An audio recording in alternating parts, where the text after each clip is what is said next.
Assalamualaikum warahmatullahi wabarakatuh.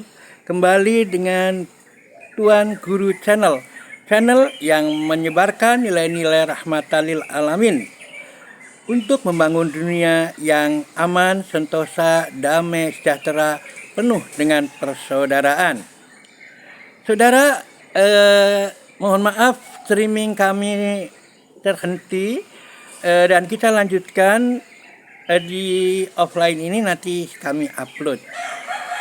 Kita kembali pada tadabbur Al-Quran, tadabbur surat pendek, ayat pendek. Saya sudah di antaran tadi di online saya katakan kita akan membahas ayat pendek yang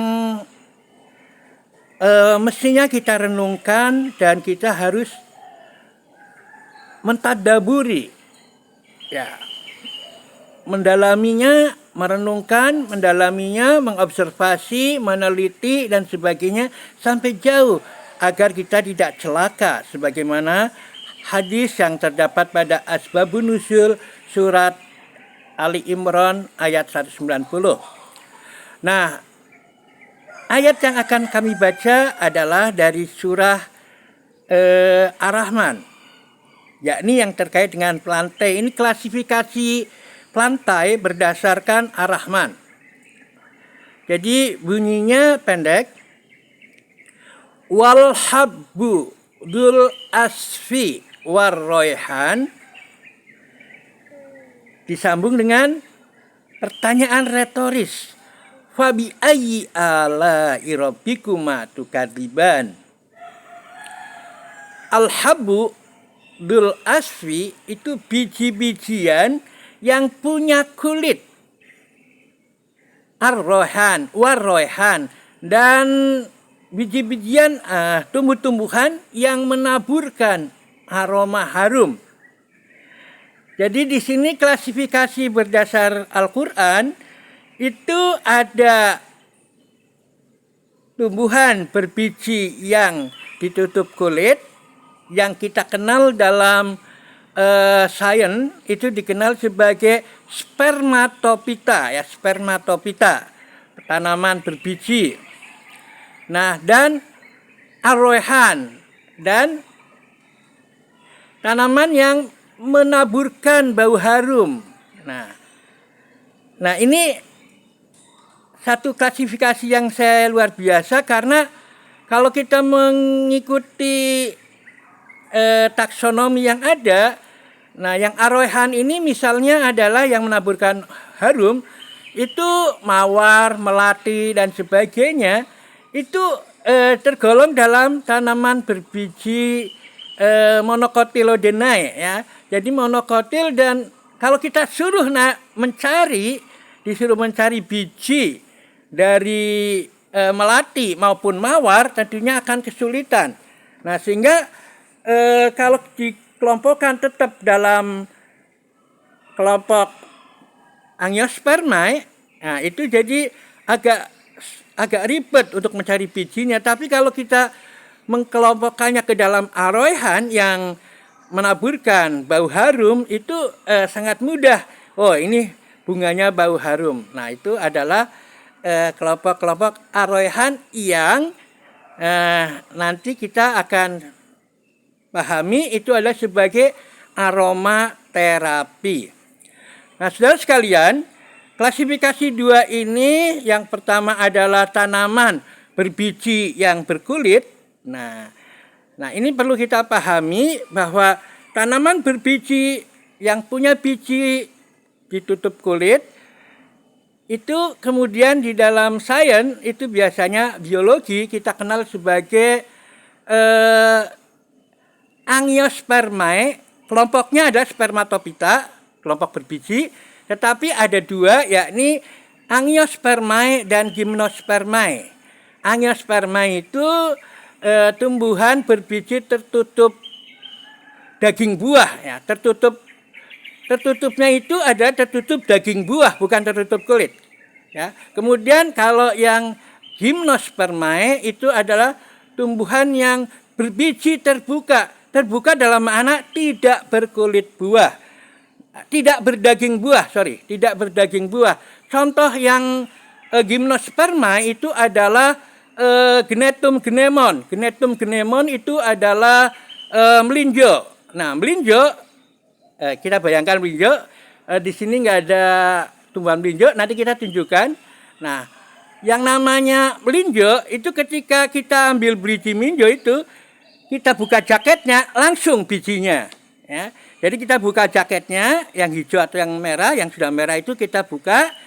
Kemudian langsung bijinya yang bisa digepruk menjadi emping. Nah, itu adalah berbiji terbuka, dalam makna tidak berkulit, tidak berdaging buah. Sedangkan yang berbiji tertutup, bertutup kulit buah, tertutup daging buah. Nah, contoh yang gampang adalah banyak sekali di sini, nanti kita akan terangkan berserta pertanyaan berikutnya retorik itu. Fabi ayyi ala'i rabbikuma tukadzziban. Maka nikmat Tuhan kamu yang manakah yang kamu susahkan? Nah, dari tumbuhan yang berbiji, berkulit biji, berbiji tertutup kulit, spermatopita, yang ada gimnosperma dan angiosperma itu, kemudian ada yang aroihan yang menaburkan aroma harum, itu nikmat apa sih sesungguhnya sehingga Allah sampai meretoriskan fabi ayyi ala'i rabbikuma tukadziban. Nah, kita tentu aja akan celaka kalau kita hanya berhenti di sini. Kita berhenti sesuai dengan asbabul nuzul dari ayat ini, kita harus merenungkan dan kira-kira menggali lebih jauh. Nah, kita akan mencoba tadabbur, tentu saja dengan keterbatasan yang ada, dari contoh-contoh dan manfaat yang disebut sebagai spermatopita, yakni al-hasbu. Ya, jadi dzul asfi ya, walhabu dzul asfi, al-hasbu dzul asfi, yang memiliki kulit, ya. Jadi bijinya berkulit. Nah, ini kita akan contohkan beberapa tanaman, mungkin hanya angiospermae, ya, berbiji tertutup, dalam mana tertutup daging buah, karena di sini banyak sekali tanaman yang mungkin bisa kita ambil manfaatnya, pemahamannya dan manfaatnya. Jadi kita jangan berhenti di dalam mengkaji Al-Quran, karena itu disinyalir kalau hanya berhenti, ya, memahami cuman ayat, itu kata Rasulullah SAW, celaka ya Bilal, celaka ya Bilal.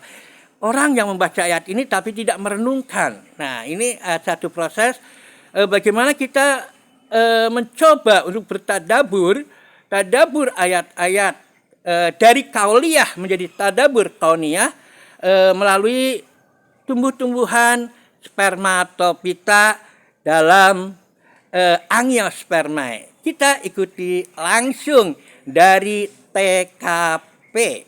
Saudara, salah satu tumbuhan yang termasuk dalam al-hasbu dzul asfi, tanaman yang berbiji tertutup kulit atau spermatopita yang kelompok angiospermae adalah belimbing.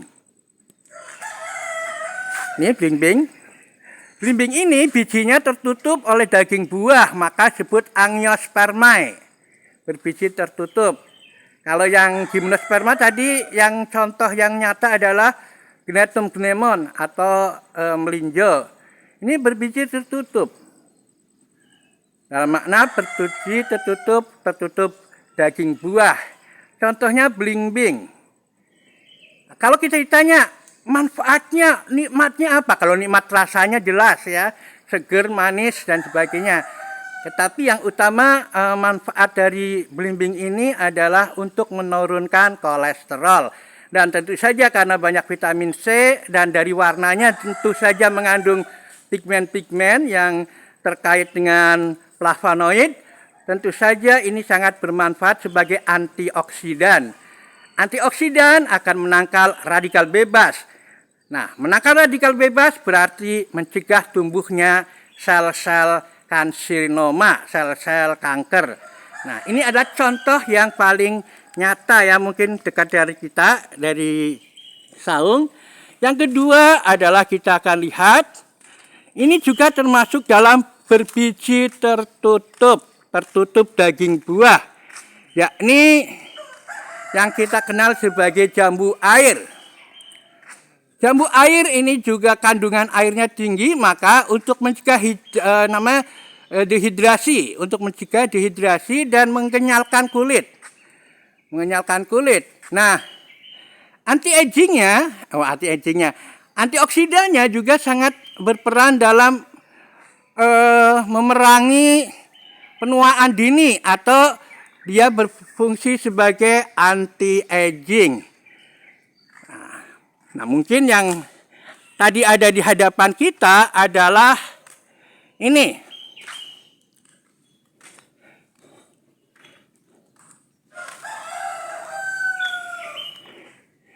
Saudara, ini adalah jackfruit, nangka. Nah, nangka ini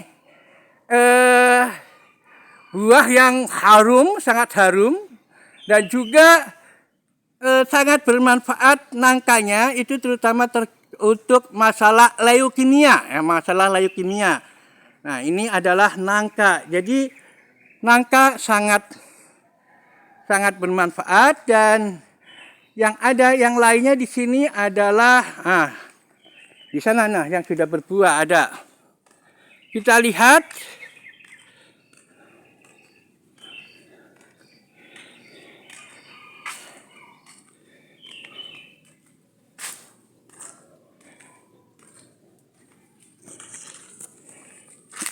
Nah, ini dia. Nah, ini adalah tanaman mahkota dewa. Dewanya mahkota dewa.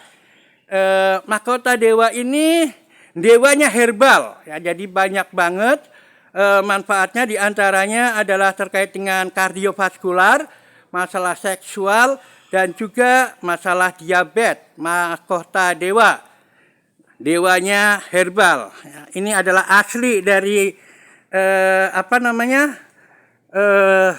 daerah Katulistiwa atau daerah tropis. Nah, ini mahkota dewa. Kita ada lagi yang di sini. Kita cuma mencontohkan yang ada di sini karena memang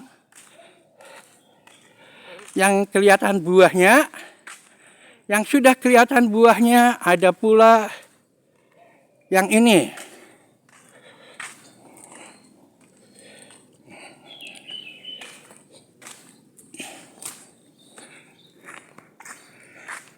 Ini adalah tanaman manggis, ya, atau buah manggis. Buah manggis itu kita kenal memang stone, ya. Jadi antioksidannya cukup tinggi, dan ada juga yang ternyata juga yang ada antioksidannya itu di kulitnya, karena di kulitnya itu berwarna, memang dia berwarna keunguan, ya. Jadi pigmennya itu yang khas. Ini manggis. Nah, kita akan lihat lagi, tentu saja tanaman yang tergolong dalam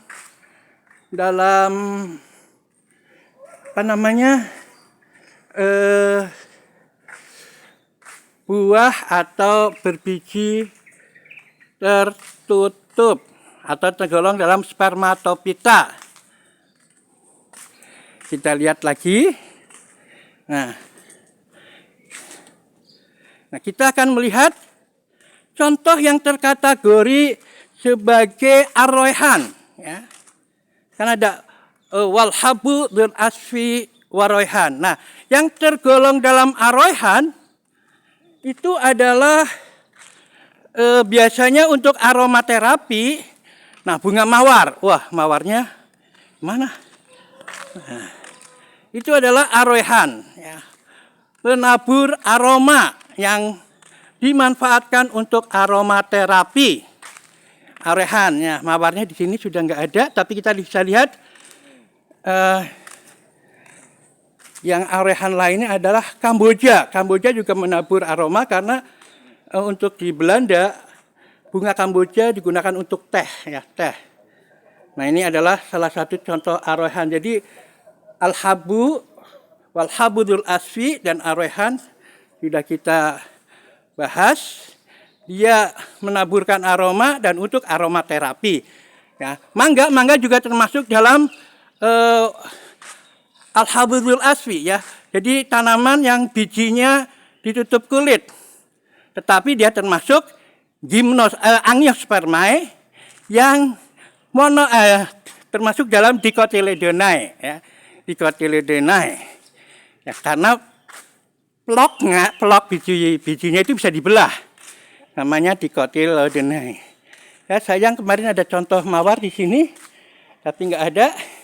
Jadi itu yang digunakan aroehan, ya, aromanya untuk aromaterapi.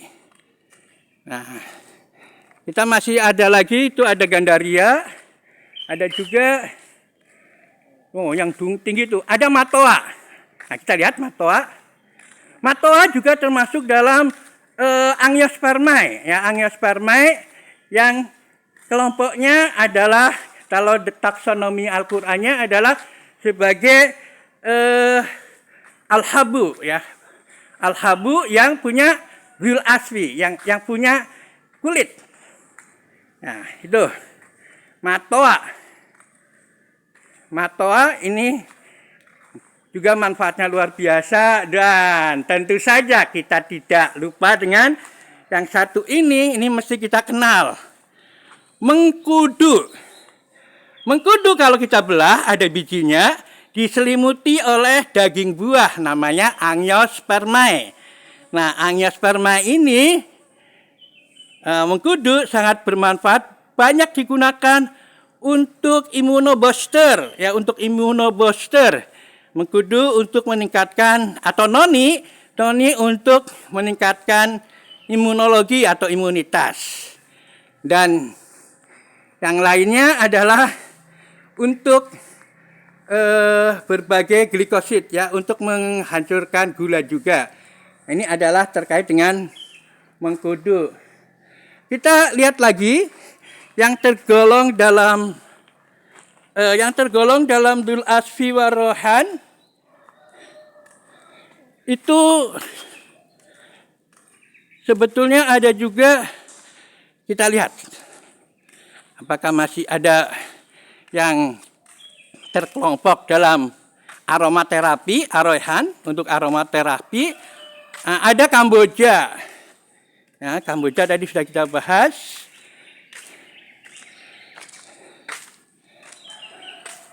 Nah, kita lihat.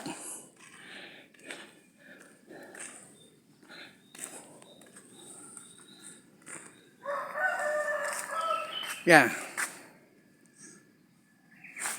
Ini Kamboja.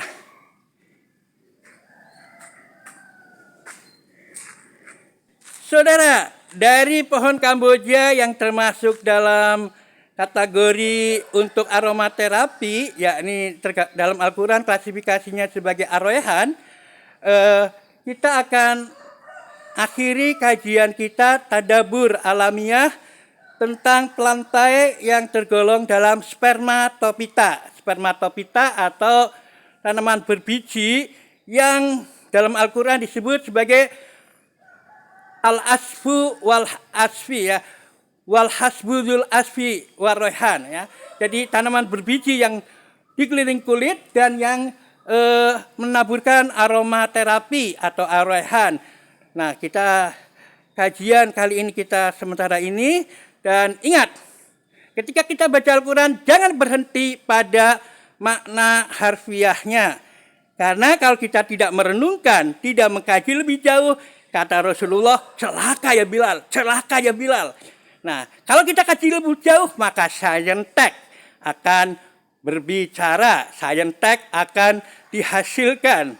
Dan apa yang terjadi di Gaza kali ini pun terkait dengan kekuatan saintek dari kelompok Hamas.